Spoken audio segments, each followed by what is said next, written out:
নমস্কার বন্ধুরা, শিবানী রান্নাঘরে আপনাদের সবাইকে স্বাগত জানিয়ে চলে আসলাম আজকে অন্যরকম একটা রান্না নিয়ে। আমি প্রথমেই কড়াইতে তেল দিয়ে পার্শে মাছ কটা ভেজে নেব। আজকে দেখাবো আপনাদের ঝিঙে দিয়ে পার্শে মাছের পাতলা ঝোল। মাছ কটা আমার ভাজা হয়ে গেছে, নামিয়ে নিয়েছি। ওই তেলের মধ্যে আমি কালো জিরে, চেরা কাঁচা লঙ্কা আর একটা টমেটো কাটা দিয়ে দিলাম। দিয়ে ভালো করে আমি একটু নেড়ে নেব।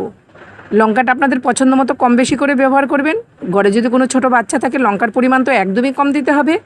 কেটে রাখা ঝিঙেটাও দিয়ে দিলাম। দিয়ে ভালো করে একটু নেড়ে চেড়ে দিয়ে দেব পরিমাণ মতো লবণ আর হলুদ।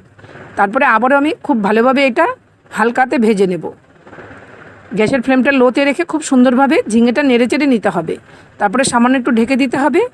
ঝিঙে থেকে যে জলটা বেরোবে সেই জলে ঝিঙেটা অনেকটাই সেদ্ধ হয়ে যাবে। তারপরে হালকা আছে আবারও ভালো করে ঝিঙেটা নেড়ে চেড়ে নিতে হবে। দেখুন অনেকটাই সেদ্ধ হয়ে গেছে। এবার আমি সামান্য গরম জল দিয়ে দিলাম। ভালো করে নেড়ে চেড়ে একটু কুচানো ধনেপাতাও দিয়ে দিয়েছি। ঝোলটা যখন ফুটে আসবে তখন আমি ভেজে রাখা মাছটা দিয়ে দেব। আমি ভেজে রাখা পার্শে মাছটা দিয়ে দিয়েছি। ব্যাস কমপ্লিট হয়ে গেল আমার ঝিঙে দিয়ে পার্শে মাছের ঝোল। এরকম পাতলা ঝোল সবারই ভালো লাগে। যদি আপনাদের ভালো লেগে থাকে প্লিজ লাইক কমেন্ট শেয়ার করে আমার পাশে থাকবেন।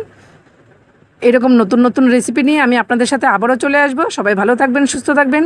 দেখা হচ্ছে নতুন রেসিপি নিয়ে নতুন ভিডিওতে। আজ আসছি বন্ধুরা, টাটা।